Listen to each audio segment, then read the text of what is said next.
Assalamualaikum warahmatullahi wabarakatuh. Bismillah, alhamdulillah, wassalatu wassalamu ala rasulillah Sayyidina Muhammadin bi abdillah wa ala alihi wa ashabihi wa mawala amma ba'd. Hadirin kaum muslimin rahimakumullah. Tahrumu salatul lati laisa laha sababun muttaqadimun wala muqarinun. Haram salat nu henteu kana eta salat sabab miheulaan jeung sabab ngabarengan. Jadi lamun teu aya sabab kari-kari salatna miheulaan atawa dibarengkeun maka eta diharamkeun salat. Anu kumaha anu dimeunangkeun? Sabab aya sabab seperti jalma anu ngadegkeun salat di qosor. Anu memenuhi syarat nyaeta syaratna kudu lumakuna 2 pamonokan atawa arek mamangkatan ka jauh kirang langkung sekitaran 80 kilo langkungan. Tah eta mah bisa dikosor, dihijikeun, dibarengkeun, tetapi syaratna oge netepanana kedah di luar wewengkon eta nagara. Fi khamsatin awqatin dina 5 pirang-pirang waktu. Naon diantarana inda tulu'i syamsi hatta tartafi'a qadara rumhin. Hiji nalika naekna panon poe nepi ka ngangkatkeun kira-kira satumbak. Berarti waktu duha. Dina waktu duha kira-kira satumbak teh lamun diumpamakeun kana jam sekitaran jam 9. Ti enjing nepi ka jam 9 tah eta teu meunang ngalakonan salat kecuali salat duha. Kecuali anu ngabogaan sabab, contona seperti sabab teh ayana hari raya seperti salat Id, Idul Fitri atawa Idul Adha eta mah aya sabab, maka eta meunang.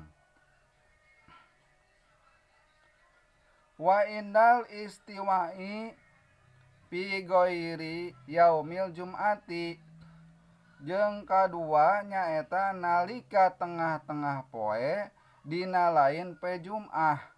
Lamun poe Jum'ah mah mangga eta kengeng, tetapi dina lain poe Jum'ah mah maka teu kengeng. Lamun matahari pas luhureun urang maka kedah ngeser heula eta panan poe teh lingsir saalit hatta tazula sehingga lingsir. Jadi lamun tengah-tengah poe panon poe aya luhureun urang eta waktu lohor wayahna kudu si mata poe teh kudu ngeser heula saalit. Tah maka eta meunang salat dohor. Wa indal ispirori hatta tagruba jeung nalika karoneng tepi ka surup. Naon nepi ka surup teh nalika karoneng teh nyaeta dina waktu sore. Panon poe teh arek tenggelam. Tah maka teu meunang eta salat sunnah. Kecuali anu tadi teh ngabogaan sabab eta mah meunang. Sabab asup ka masjid upamana tahiyatul masjid. Tuluy wa inda salati subhi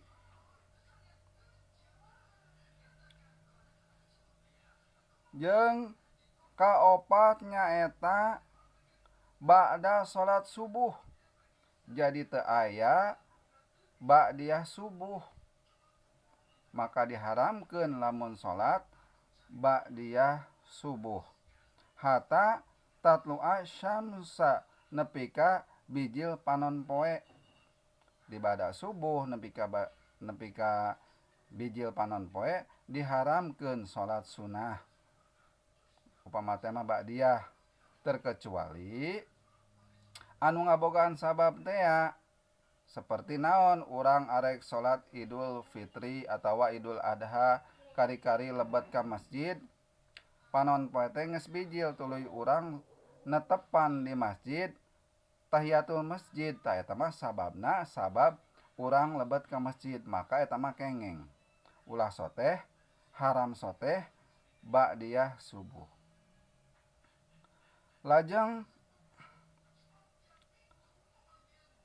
wa inda sholatil asri jeung sabada salat asar hatta tagruba nepi ka surup panon poe hartina sabada salat asar eta teu kengeng salat sunnah haram hukumna ba'diyah asar.